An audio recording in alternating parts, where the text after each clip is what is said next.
축복해 주시옵소서. 예수님 이름으로 기도합니다. 아멘. 아가서 3장 전반부에서 신부는 주님이 부탁하신 사명의 현장인 포도원으로 나가지 않았습니다. 그는 침상에 누워서 십자가를 지지 않고 주님을 따르는 길을 택했습니다. 그러다가 신부는 주님과의 교제가 끊어지고 말았습니다. 깜짝 놀란 신부는 침상에서 일어나 그 사랑을 회복하기 위하여서 주님을 찾아 성중을 다녔습니다. 거리를 다니고 큰 길을서 주님을 찾아 헤맸습니다. 하지만 그곳에 주님을 만날 수 없었습니다. 주님을 찾지 못한 신부는 결국 성을 순례하는 파수꾼, 영적으로 목회자에게 찾아가서 주님이 어디 계신지를 물었습니다. 성을 파수하는 자의 도움을 받은 신부는 신랑을 찾아 만났습니다. 신부는 너무 기뻐서 주님을 붙잡고 놓지 않았다고 합니다. 사명의 현장인 교회로 가서 주님의 품에 안겨 잠이 들었습니다. 그리고 다시 찾은 이 사랑을 아무도 방해하지 말라라고 했습니다. 아가서 3장 후반부에는 잠이 든 신부에게 주님은 찬란한 미래, 다가올 하늘의 영광을 신부에게 보여주고 위로와 용기를 심어 주었습니다. 그것은 역사가 끝이 날 때의 주님과 성도의 혼인 예식의 장면이었습니다. 신랑 되신 주님께서 신부를 천국으로 데려가기 위해서 친수로 만드신 그 가마연을 보내셨습니다. 그것도 모자라서 주님께서 친히 직접 60용사들을 거느리고 신부를 영접하러 왔습니다. 그리고 주님과 함께 가마를 타고 혼인 행진을 합니다. 신랑과 신부의 혼인 행진은 거친 들을 지나 영광의 도성 새 예루살렘을 향합니다. 가마를 탄 신랑과 신부는 수많은 하객들의 환호와 갈채 속에서 예루살렘에 도착을 하자 교회는 주님께 관을 씌워 모든 영광을 돌려드리는 장면에서 혼인 예식은 그 절정에 달하게 됩니다. 오늘 본문은 혼인 예식의 연속되는 모습입니다.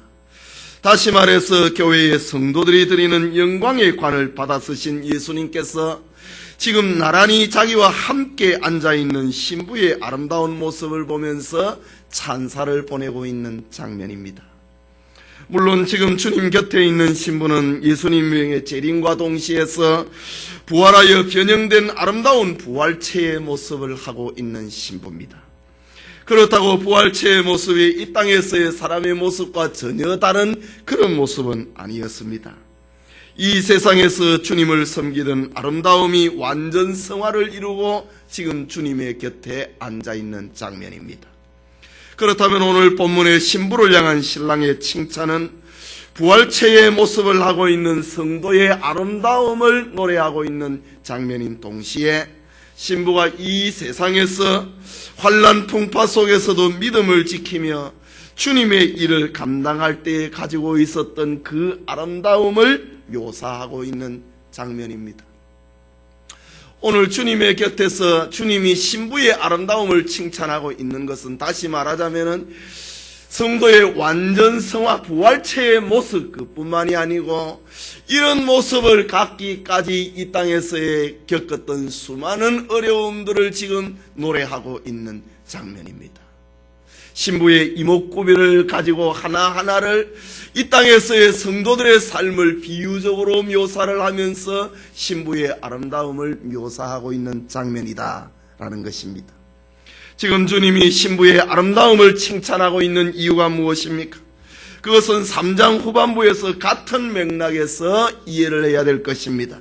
말하자면 피곤에 지쳐있는 신부에게 장차 나타날 영광스러운 미래를 알려주므로 신부를 위로하고 신부에게 소망과 격려를 주기 위해서 장차 있을 신부의 아름다운 성도의 아름다움, 주님과 더불어서 공중 혼인잔치를 할 때의 신부의 그 아름다움을 미리 보여주고 있는 장면입니다. 이런 장차 일어날 영광을 보여주므로 지금 현재 주님의 품에 누워서 피곤에 지쳐있는 성도를 위로하고 있는 장면이다 라는 말입니다. 계속되는 아가서 강해 오늘 신부의 아름다움, 오늘 본문의 내용이 길기 때문에 오늘과 다음 주에 걸쳐서 신부의 아름다움이라는 제목으로 은혜 받고자 합니다. 먼저 신부를 향한 서론적인 찬사를 합니다. 본문 1절의 말씀입니다. 내 사랑 너는 어여쁘고도 어여쁘다 라고 했습니다. 신랑 되신 주님이 자기 옆에 있는 신부를 바라보면서 내 사랑이라고 부르고 있습니다. 주님이 성도를 향한, 주님이 자기 신부를 향한 호칭은 언제나 내 사랑, 내 사랑이라는 표현입니다. 성도가 주님을 향한 사랑의 표현은 내 마음에 사랑하는 자야 라는 표현이라면은 주님의 반복되는 표현은 내 사랑이라는 말입니다. 이것은 아가서 1장 9절에도 나왔고 15절에도 나왔습니다. 아가서 2장 2절과 10절에 반복적으로 사용이 되었던 말입니다.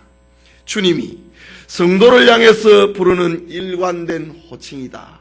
이 세상에 있을 때나 우리가 연약 가운데 있을 때나 지금 완전 성화 영화의 상태를 이루고 있는 예수님이 재림하고 성도들의 부활체를 이루고 있는 그 모습에나 주님은 성도들을 향한 호칭은 언제나 내 사랑이다 라는 말입니다.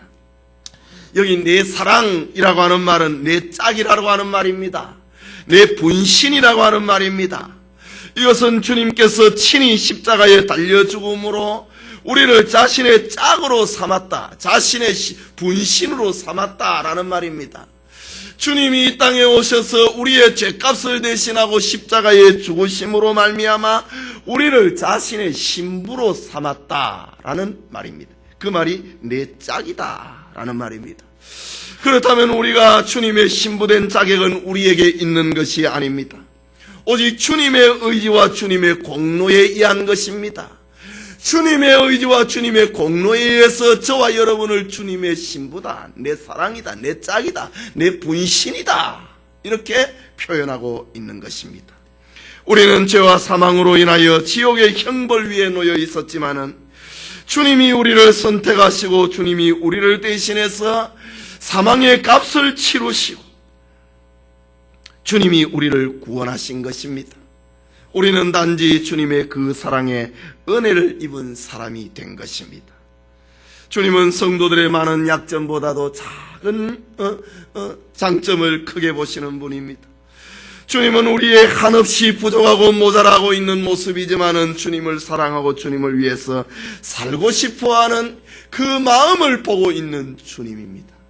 지금 이 표현을 하고 있는 장면이 지금 어디입니까? 피곤에 지쳐있는 신부입니다. 게으름과 타성에 젖어 있다가 주님을 놓쳐버렸습니다.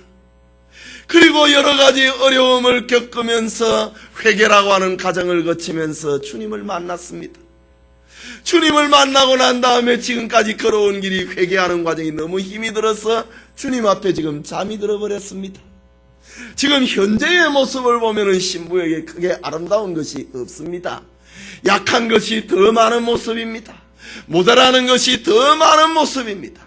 그러나 주님께서는 이 신부를 향하여서 자기의 무릎에서 지금 잠이 들어 피곤에 지쳐서 잠이 들어버린 신부를 향하여서 주님이 하는 말, 내 사랑이다 라고 표현하고 있는 것입니다. 여기 히브리어 내 사랑, 라야티라고 하는 말입니다. 이 말은 아무에게나 쓸 수 있는 말이 아닙니다. 물론 우리는 친구를 향하여서 사랑이라는 표현을 하고 또 학교의 친구나 직장의 동료들을 향하여서도 또 상관과 내 아래 사람을 향하여서도 사랑이라고 하는 표현을 사용할 수도 있습니다. 하지만 저들을 향하여서는 내 사랑이다, 라야티라고 하는 말은 사용하지 않습니다. 이 호칭은 그 어떤 관계보다도 가까울 때에 그 누구보다도 친밀할 때에 사용하는 말이 바로 히브리어 라야티, 나의 사랑이다, 나의 분신이다 라는 말입니다. 또 신랑과 신부라 할지라도 언제나 이 말을 사용할 수는 없는 것입니다. 얼마나 원수 덩어리가 많습니까?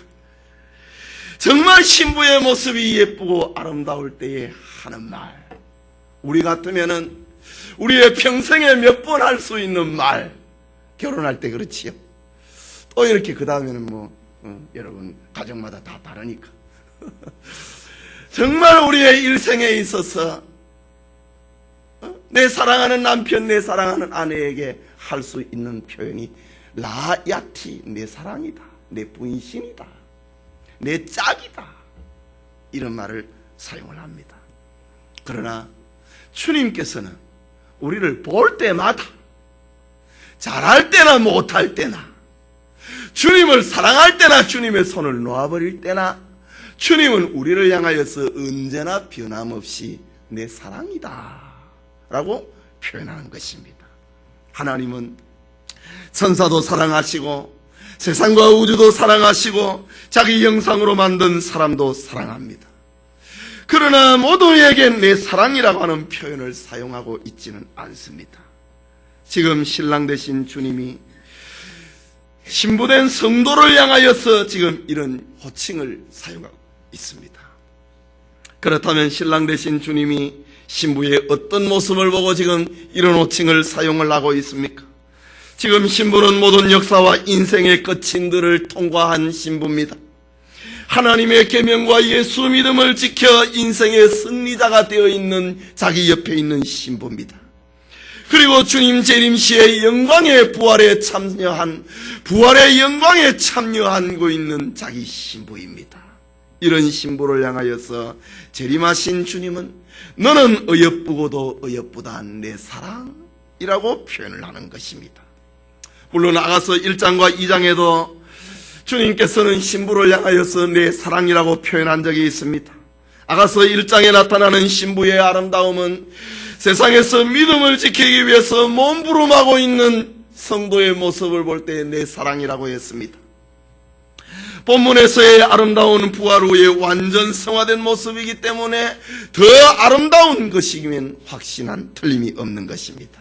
이것은 마치 주인이 다시 와서 충성된 종들에게 하는 말, 마태복음 25장 25절에 21절에 그 주인이 이르되 잘하였도다 착하고 충성된 종아, 네가 작은 일에 충성하였으면 내가 많은 것으로 내게 맡기리니 내 주인의 즐거움에 참여할지어다.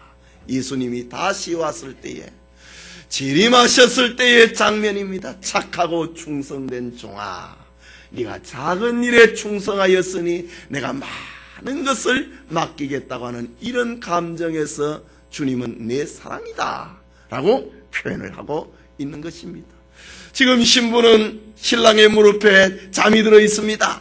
지난 시간에 말씀드린 것처럼 아직까지 이 아가서 3장과 4장에서는 예수님의 재림할 때가 아직 아닙니다. 7장 8장에 가야 예수님이 재림을 하는데, 이미 지금 재림의 장면을 보여주고 있는 것은 장차 되어질 일을 보고 쓰러져 있지 말라고 하는 말입니다. 낙심하지 말라고 하는 말입니다.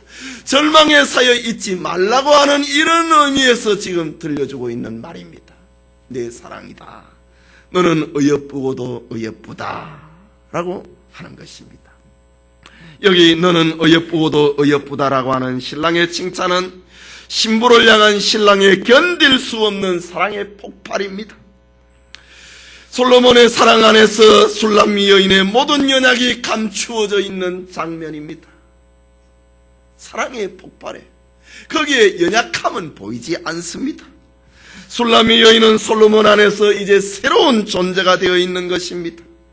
그는 이제 어미의 아들들의 포도원에 붙잡혀서 고통을 당하고 있는 여인이 아닙니다.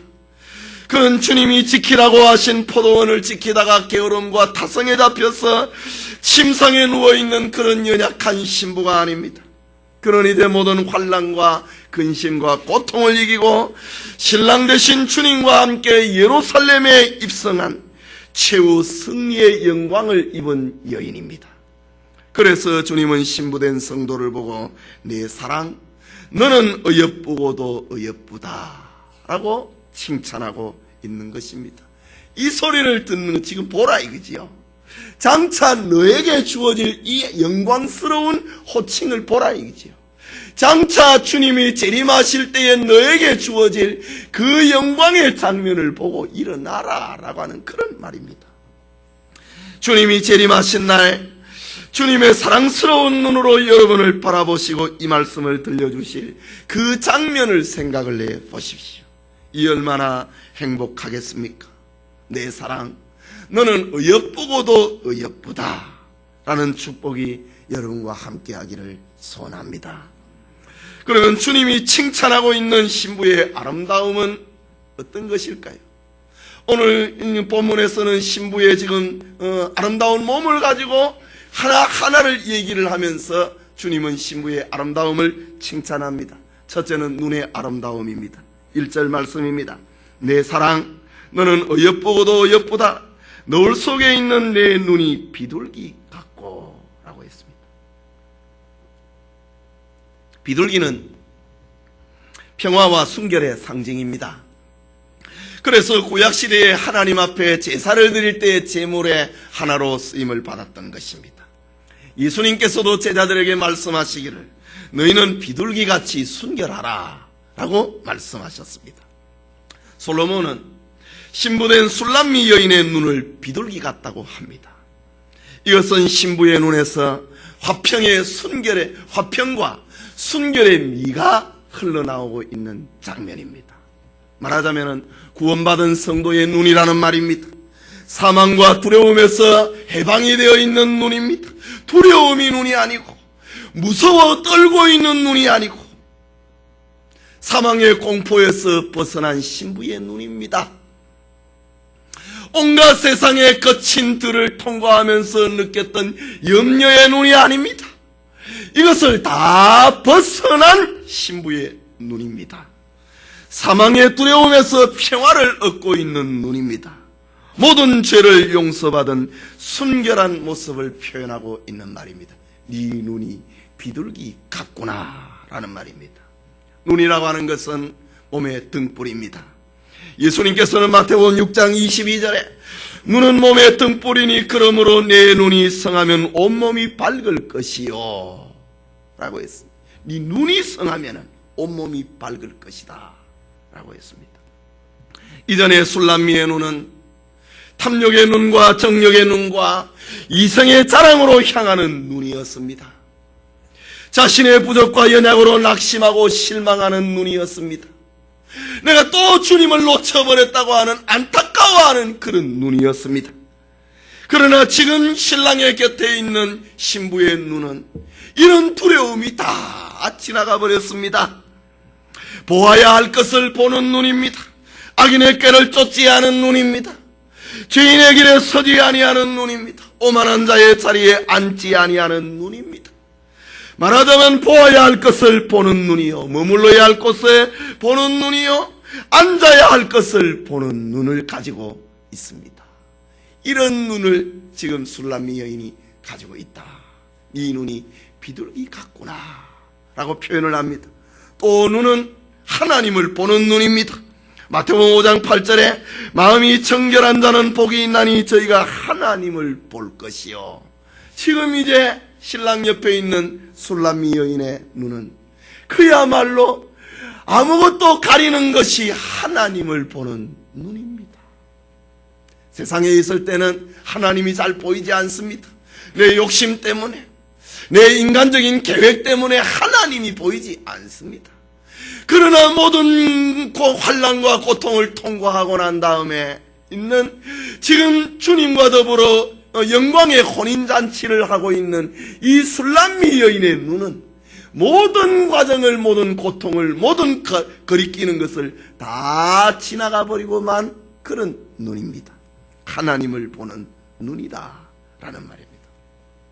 옛날 구소련 시절에 어느 선생님이 수업 중에 학생들에게 강의하기를 나는 우주에서 하나님을 찾아보려고 했지만 그 어디에도 하나님은 없었다 라고 말을 했던 소련의 우주비용사 티토브의 말을 소개를 하면서 무신론 교육을 열중하고 있는 중이었습니다. 이때에 소련의 지하교회의 신자였던 어떤 학생이 일어나서 선생님, 그 우주병사의 마음이 정결하였습니까? 라고 질문했습니다. 그러자 선생은 아무 대답이 없었습니다. 이때 여학생이 하는 말, 선생님, 마음이 청결하지 못한 사람은 그 어느 별 세계까지 여행하더라도 하나님은 볼 수 없습니다. 그러나 마음이 청결한 자는 무신론을 교육을 하고 있는 이 현장 안에서도 하나님을 볼 수 있습니다. 라는 유명한 일화가 있습니다. 그렇습니다. 물과 성령으로 거듭난 사람만이 하나님과 하나님의 나라를 볼 수 있습니다. 예수님께서도 니고데모에게 그렇게 말씀하셨죠. 네가 물과 성령으로 거듭나지 아니하면 하나님의 나라를 볼 수 없느니라 라고 했습니다. 마음이 정결하지 아니하면 하나님의 나라를 볼 수 없다는 말입니다. 똑같이 우주 여행을 마치고 돌아온 미국의 우주비행사였던 맥디브는 나는 우주의 신비 속에서 창조주 하나님이 분명히 계시다는 것을 확실하게 영안으로 보고 느꼈다 라고 기자회견장에서 얘기를 했습니다. 소련의 우주비행사는 티토브는 나는 우주여행을 하고 왔는데 하나님이 없더라. 그러나 미국에서 우주선을 타고 우주여행을 하고 돌아왔던 맥디비는 우주 안에는 하나님의 신비가 가득 차 있더라. 내 눈에는 하나님으로 가득 차 있더라 라고 했습니다. 마음이 청결하지 아니하면 하나님이 보이지 않습니다. 마음이 청결해야 하나님을 볼 수 있는 것입니다. 지금 술람미 여인의 눈, 신랑 되신 주님 곁에 앉아있는 여인의 눈, 신부의 눈에는 지금 하나님이 보이는 모든 정결함과 순결함을 가지고 있는 여인의 모습이다 라는 말입니다. 똑같은 우주비행사인데 육신의 눈과 이성의 눈만 가진 사람에게는 하나님의 눈이 보이지 않는 것입니다.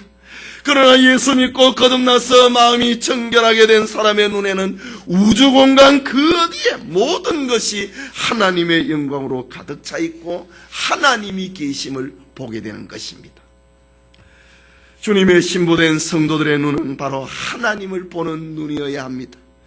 이것을 주님이 지금 보고 어여쁘고도 아름답구나 라고 칭찬하고 있는 것입니다. 그런데 오늘 성경에 보면은 그 눈을 설명을 하면서 너울 속에 있는 네 눈이다 라고 표현을 합니다. 너울 속에 있는 눈입니다. 여러분, 너울이 뭡니까? 이것은 동서고금을 막론하고 결혼식장에서 신부의 얼굴을 가리우기 위해서 내리는 반투명의 천입니다. 쉽게 면사포 같은 거지요. 그럼 면박이라고 합니다. 고대 이스라엘의 결혼 풍습에는 신부가 첫날 밤까지 이 너울을 계속해서 썼고 밤에 신랑이 그것을 벗겨주게 됩니다. 이 너울은 신부의 얼굴을 다른 사람에게는 가리는 역할을 하고 오직 신랑에게만 보이기 위해서 아름답게 화장한 이 신부의 눈을 신랑에게만 보이기 위해서 면사포를 쓰는 것입니다. 창세기 24장 65절에 보면 리브가가 신랑 이삭이 가까이 올 때 면박으로 얼굴을 가리었다라고 합니다. 또 창세기 38장 14절에 보면 다말이 자신의 얼굴을 숨기기 위해서 면박을 둘러섰다라고 합니다. 보일랑 말랑한다 이거지. 너울 속에 있는 네 눈이다 라고 합니다. 지금 솔로몬은 신부된 술람미 여인을 향하여서 너울 속에 있는 내 눈이 비둘기 같구나 라고 표현합니다. 너울 속에 감추어져 있는 두 눈입니다. 반짝이는 새까만 신부의 두 눈은 마치 한 쌍의 비둘기가 옹기종이 앉아있는 것처럼 보인다 라고 지금 표현을 하고 있습니다. 우리 성도들의 눈은 너울 속에 있어야 됩니다. 말하자면 주님의 은혜 속에서 있어야 된다라는 말입니다. 신자의 정체가 주님의 공로로 가려지지 아니하면 그것은 육체의 자랑이 되어버리고 말기 때문입니다. 너울 속에 있는 이 눈이다. 이걸 벗겨버리면 이 육체가 자랑이 되지만 이 너울 속에 있는 눈, 주님의 은혜 속에 있는 눈이 되어야 된다라는 말입니다. 신자는 주님 안에서 숨겨져 있는 사람이 되어야 됩니다. 그래서 바울은 고린도전서 1장 31절에 자랑하는 자는 주 안에서 자랑하라고 했습니다. 너울 속에 있는 눈이 되어야 된다는 말입니다. 노을 속의 자랑이 아닐 경우에는 육체의 자랑이 되어버리고 맙니다. 주님은 성도의 삶과 처신에 대해서 교훈을 합니다.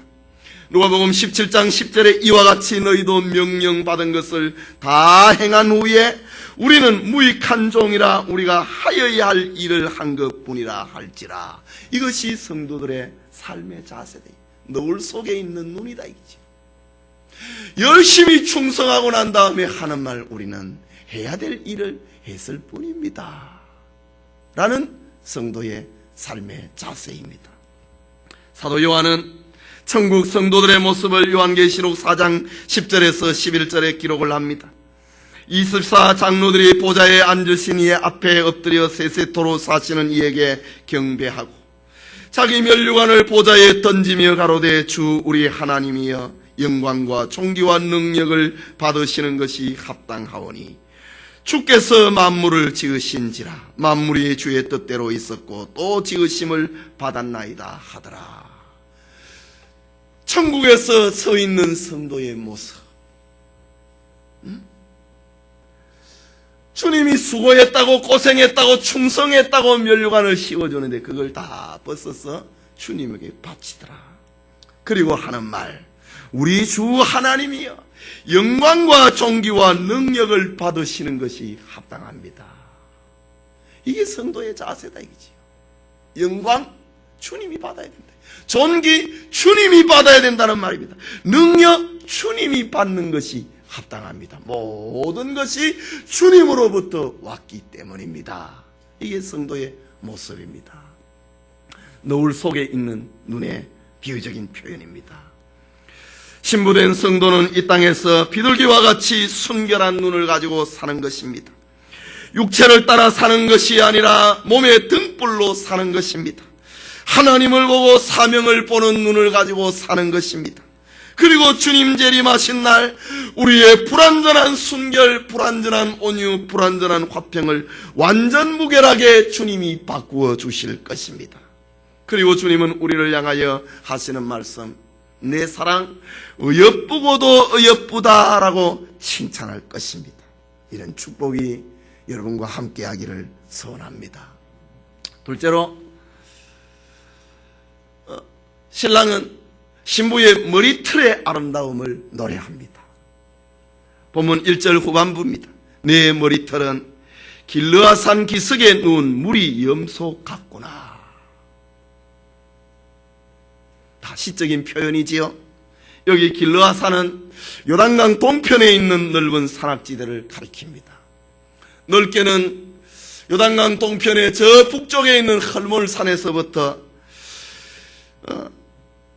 남쪽에 있는 지역까지를 가리키는 말이고, 좁게는 요단강 동편에 있는 북쪽 야르묵강에서 남쪽에 있는 헤스본 사이에 있는 거대한 초원을 가리킵니다. 이 길르앗이라고 하는 곳은 물이 많고 수목이 울창합니다. 푸른 초지로 가득 차 있습니다. 그곳에는 포도나무와 감람열매 그리고 각종 과일나무들의 산지로 유명을 합니다.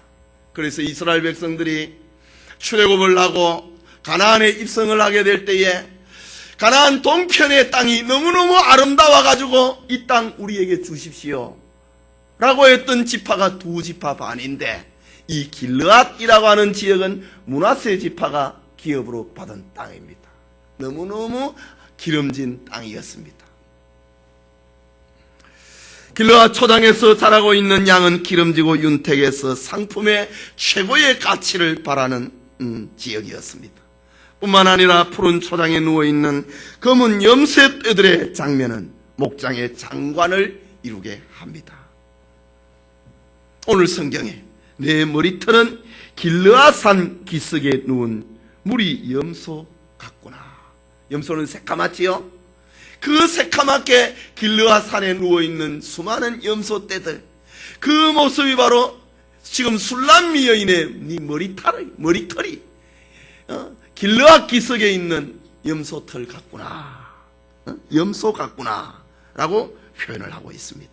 여기 누웠다, 길르앗산 기슭에 누운 무리 염소, 누웠다 라고 하는 말은 그 길르앗산 그 평지에 쉬고 있는 염소떼들을 두고 하는 말입니다. 그것이 보이는데 마치 파도가 넘실거리고 있는 그런 장면으로 묘사하고 있는 단어입니다. 지금 솔로몬은 신부의 머리털을 길르앗 산의 염소떼에다가 비유를 하고 있습니다. 술람미 여인의 긴 머리털이 흩날리고 있는 모습이 마치 길르앗 산에 있는 염소떼가 무리를 지어서 파도를 치듯이 넘실거리는 것 같다고 그렇게 아름다움을 묘사하고 있습니다.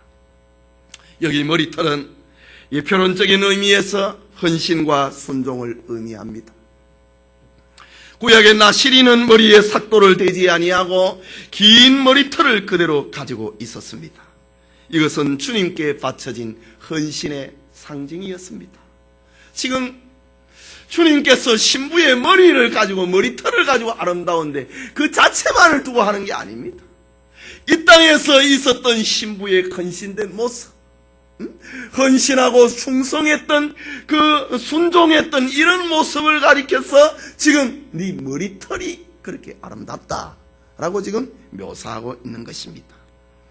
그렇다고 볼 때 여자의 긴 머리는 헌신과 순종의 아름다움을 나타내고 있습니다. 그래서 시몬의 동네에 있던 죄 많은 한 여자는 주님께 찾아와서 눈물로 그 발을 적셨고 자기 머리털을 풀어서 주님의 발을 씻기고 그 발에 입 맞추고 향유를 부었습니다.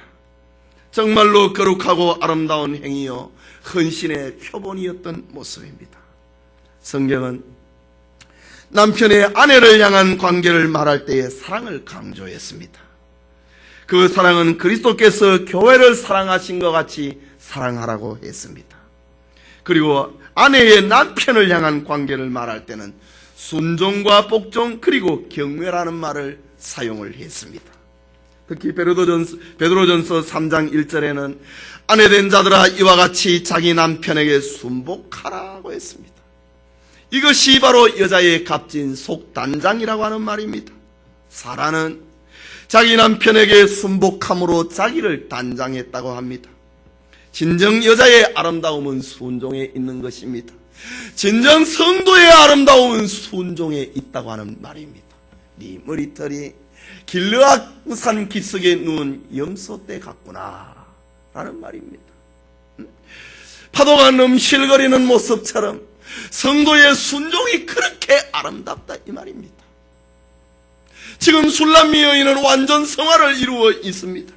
그러나 지난 이 땅에서의 삶의 모습을 보면서 너가 주님의 몸된 교회에서 주님을 사랑하고 헌신했던 그 모습이 이렇게 아름답다. 이걸 쳐다보고 지금 조금 있으면 잠에서 깨어나는데 그 신부가 이제 더 열심히 주님을 사랑하고 헌신을 하게 되는 겁니다. 솔로몬은 술람미 여인의 순종의 미덕을 이렇게 칭찬을 하고 있습니다. 그래서 신자의 순종은 제사보다 낫다고 했습니다. 하나님의 말씀을 듣는 것이 수양의 기름보다 낫다고 했습니다. 삼손은 머리에 삭도를 대지 아니하고 나신으로 있을 때에 그는 점점 여호와께서 주시는 능력이 강한 사람이 되었습니다. 그러나 성결과 순종과 헌신을 상징을 하는 그 머리털에 칼을 대었을 때에 그는 그만 약한 사람이 되어버리고 말았습니다. 신자에게는 주님을 향한 순종과 헌신의 머리털이 길면 길수록 주님으로부터 오는 신령한 은사, 신령한 능력은 더 넘쳐나게 되는 것입니다.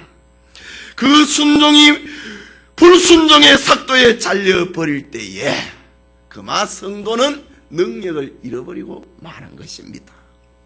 성도가 주님의 몸된 교회에서 순종과 헌신의 머리털이 잘려버렸다. 능력을 잃어버리는 교인이 됩니다.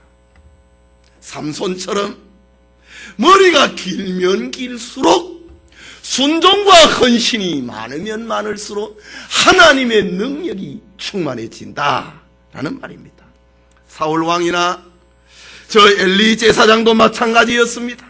저들은 하나님의 율법을 떠났습니다. 헌신과 순종을 잃어버렸습니다. 그때에 저들은 하나님으로부터 버림을 당하고 말았습니다. 주님의 신부된 성도는 오직 그를 향한 순종과 헌신의 아름다움을 가져야 된다고 하는 말입니다. 지금 이걸 미리 보여줌으로 열심히 하라고 하는 그런 말입니다. 주님은 그것을 좋아하십니다. 그 순종, 그 헌신이 바로 지물이기 때문에 그렇습니다. 오늘 본문의 주님은 성도의 순종과 헌신의 머리털을 길르앗산에 누운 무리 염소와 같다고 했습니다. 비록 지금 우리의 헌신과 우리의 순종이 완전히 성결하지 못한 것도 있습니다. 그럼에도 주님은 우리를 일꾼으로 불렀습니다. 그러나 주님이 재림하신 날 우리의 순종은 완전 순종으로, 우리의 헌신은 완전한 헌신의 모습을 하고 주님 앞에 서게 될 것입니다.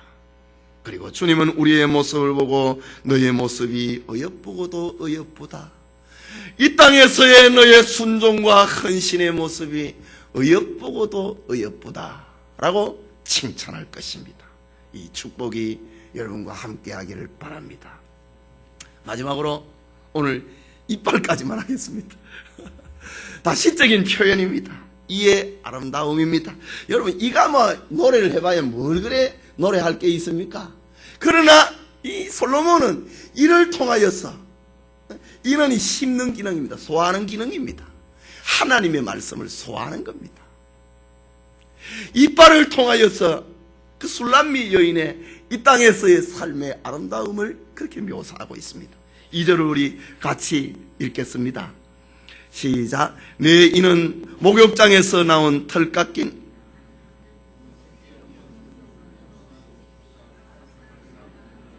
아이고, 다 이 상태라고 했는데 다 짝을 이룬다고 했는데 다 엉망이에요. 다시 읽읍시다. 2절입니다. 시작. 내 이는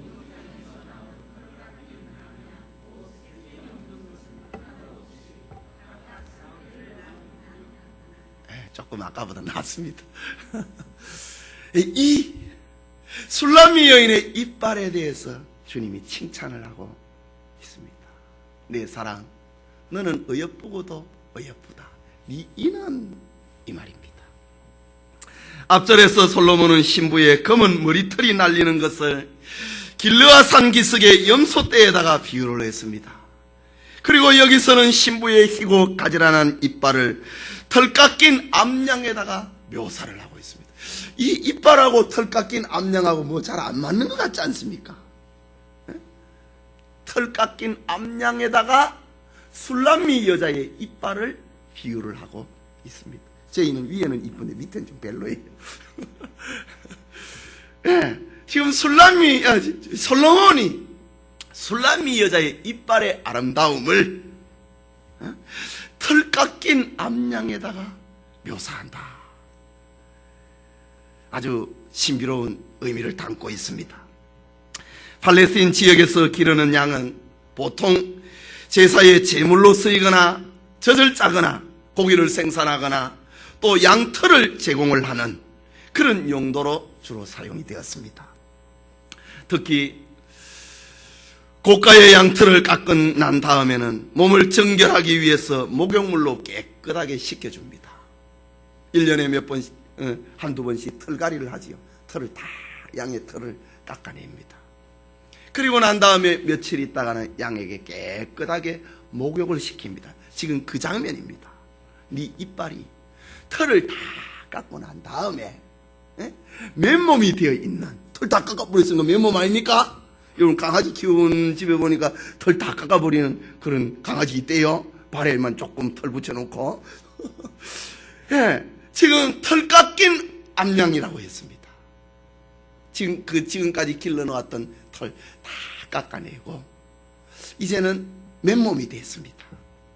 술람미 여자의 이빨을 맨몸이 되어서 목욕탕에서 나온 아주 깨끗한 거기에다가 지금 묘사를 하고 있습니다. 그런데 또 새끼 없는 것은 하나도 없이 다 각각 상태를 낳은 양 같다. 상태. 어떻게 이빨이 그렇게 가지런하냐, 이 말입니다. 목욕장에서 나온 털 깎인 암양의 새털은 이제 길고 짧음에 없이 골고루 균일하게 이제 자라게 될 것입니다. 더욱이 새털을 깎인 암양은 상태를 낳은 양과 같다고 했습니다. 짝을 이루었다고 하는 말입니다. 이것은 술람미 여인의 이가 상하에 짝을 맞추어서 하나도 빠짐이 없이, 이가 하나도 빠지는 게 없이 참 술람미 여인 이뻤는 것 같아요. 안 이쁜 걸 가지고 지금 비유하는 거 아닙니다. 실물을 가지고 지금 솔로몬이 비유를 하고 있습니다. 이빨이 하나도 빠진 것이나 뭐 덧니 이게 없이 다 짝을 이루고 있다, 이런 말이죠. 윗니 아랫니가 딱딱 이렇게 되어 있다, 그런 표현입니다. 고르게 배열이 되어 있는 그 아름다움을 묘사하고 있습니다.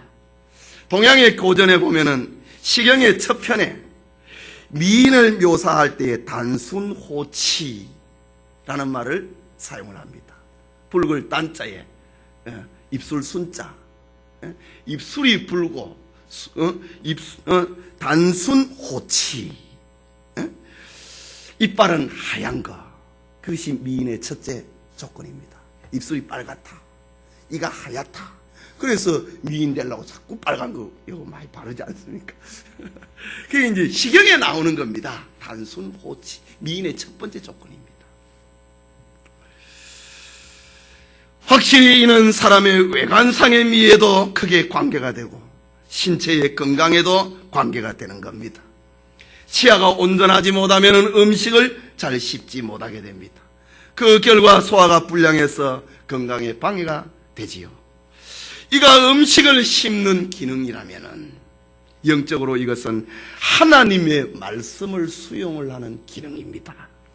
술람미 여인이 이 땅에 사는 동안에 하나님의 말씀을 어떻게 그래 잘 소화했는지, 너의 이빨이 그렇게 아름답구나, 털을 다 깎아내고 목욕탕에서 막 나온 털 깎인 암양 같구나. 그런데 이빨 하나만 있는 게 아니고 다 상태 새끼를 낳은 것처럼 다 짝을 이루게 그렇게 네 이빨이 아름답구나. 술람미 여인의 이 땅에서의 하나님의 말씀을 수용했던 자세입니다. 신부된 성도는 주님의 살과 피를 먹고 마시는 신앙에 익숙했다고 하는 말입니다.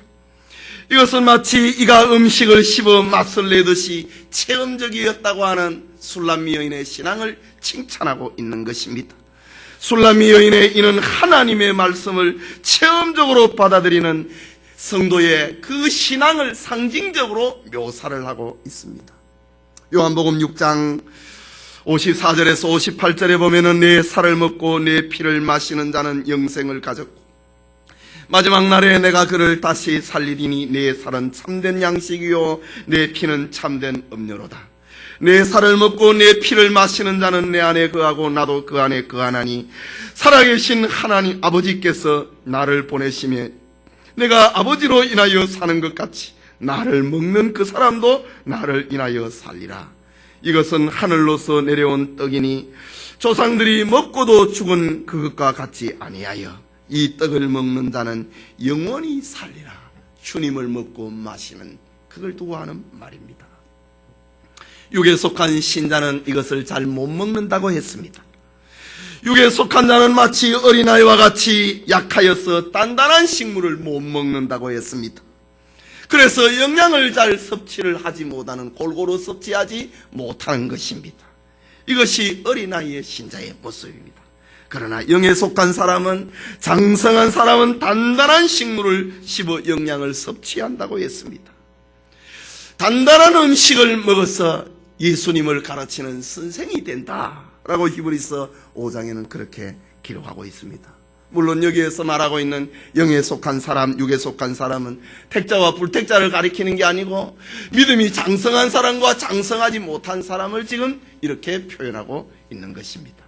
어떤 경우이든 간에 신부된 성도는 하나님의 말씀을 잘 씹어먹을 줄 아는 체험적인 신앙을 가져야 된다라는 말입니다. 이것을 주님은 귀히 보시고 칭찬하고 있는 말씀입니다.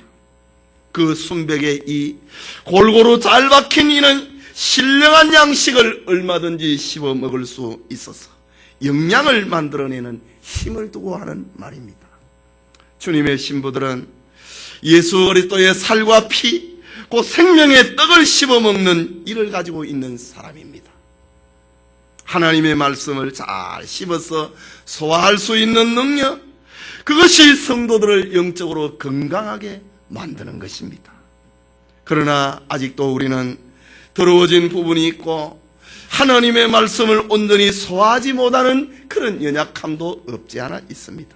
그러나 주님이 재림하시는 날 우리는 깨끗한 심령을 갖게 될 것입니다. 주님의 말씀을 온전히 소화하게 될 것입니다. 주님이 재림하시는 날에 우리가 부활의 몸을 입을 때에는 불완전함이라고 하는 것은 조금도 보이지 않을 것입니다. 주님은 이런 모습을 보시고 아름답다, 의엽보고도 의엽보다 라고 칭찬하고 계신 겁니다. 그날을 기다리며 주님의 말씀을 잘 받아서 소화를 하는 그런 은총이 우리 모두와 함께하기를 소원합니다. 성도 여러분, 신랑 되신 주님은 자기 옆에 있는 신부를 바라보면서 내 사랑이라고 부릅니다. 신부는 어린 양의 피에 자기를 깨끗하게 한 자이기 때문입니다. 인생의 거친 들을 통과하고 하나님의 계명과 예수 믿음을 지킨 여인입니다. 신부는 어미의 아들들의 포도원에 붙잡혀서 고통을 당하고 있는 그런 모습이 아니고, 신부는 주님이 지키라고 하는 포도원을 지키다가 고만 집으로 들어가 버리고 침상에 누워있는 그런 연약한 모습도 아니고, 그는 모든 환난과 근심과 고통을 이기고 신랑 되신 주님과 더불어 예루살렘, 새 예루살렘에 입성을 하고 있는 최후의 승리를 앞에 두고 있는 신부의 모습입니다. 이런 신부의 모습을 보고 주님께서는 내 사랑, 너는 어여쁘고도 어여쁘다 라고 칭찬하고 있는 것입니다. 주님께서 여러분을 보고 아름답다고 칭찬할 것입니다. 주님께서는 성도의 눈이 비둘기 같다고 합니다. 노을 속에 있는 온몸을 밝히는 등불이 되는 눈입니다. 하나님을 보는 눈입니다. 사명을 볼 수 있는 눈입니다. 화평과 순교를 가지고 있는 눈입니다. 신랑은 신부의 그 눈을 칭찬을 하고 있는 것입니다. 주님이 재림하시는 날 우리의 불완전한 순결, 불완전한 눈, 불완전한 온유, 이것을 완전 무결하게 만들어 주실 것입니다. 그리고 우리를 가리켜서 어여쁘고 어여쁘다고 칭찬하실 주님입니다. 신부의 머리털은 길르아산 기슭에 누운 무리 염소떼와 같다고 합니다. 이는 성도들에게 오직 주님을 향한 순종과 헌신의 미덕을 가리키고 있습니다. 주님은 그것을 좋아하신다. 그 순종, 그 헌신이 바로 제물이기 때문입니다. 비록 우리의 헌신과 순종이 온갖 불순물이 지금은 섞여 있다 할지라도 주님은 우리를 일꾼으로 삼으시고 주님의 가마를 매게 하십니다. 주님이 재림하시는 날 완전한 순종, 완전한 헌신의 모습을 하고 주님 앞에 서게 될 것입니다. 그리고 신랑은 신부의 이를 목욕장에서 나온 털 깎인 암양에다가 비유하고 있습니다. 신부된 성도는 하나님의 말씀을 잘 씹어먹을 수 있는 체험적인 신앙을 가져야 된다, 이 말입니다. 이것을 주님은 귀히 보시고 칭찬하시는 겁니다. 주님의 신부된 성도들이 예수 그리스도의 살과 피를, 생명의 떡을 씹어먹는 이를 가지고 있는 사람인데, 이런 모습을 보고 주님이 칭찬하신다. 아름답고도 어여쁘구나, 어여쁘고도 아름답구나 라고 하는 것입니다. 지금 술람미 여인은 피곤해 지쳐서 주님의 품에 잠들어 있습니다. 주님은 장차 되어질 일을 열어서 신부에게 보여주고 있습니다. 순종을 어떻게 관리할 것인가? 내 눈을 어떻게 관리할 것인가? 내 일을 어떻게 관리할 것인가? 이거를 지금 주님께서는 장차 보여주심으로 칭찬하시고 아름답다고 하시는 그 모습을 보여줌으로 자꾸 이 땅에 사는 동안에 그걸 닮아가도록 하라 이 말입니다. 장차 너의 모습이 이렇다 이거지요. 주님이 재림하시는 날 너를 향하여서 너의 머리털과 너의 눈과 너의 이를 주님이 이렇게 칭찬하시는데 이 땅에 사는 동안에 그걸 자꾸 닮아가라 이거지. 바울의 표현처럼 너희 안에 이 마음을 품으라 이거지. 이것이 바로 주님께서 성도를 위로하고 있는, 용기를 주고 있는, 격려를 하고 있는 주님의 모습입니다. 그날을 기다리며 주님의 말씀을 잘 받는 은총이 우리 모두와 함께하기를 소원합니다.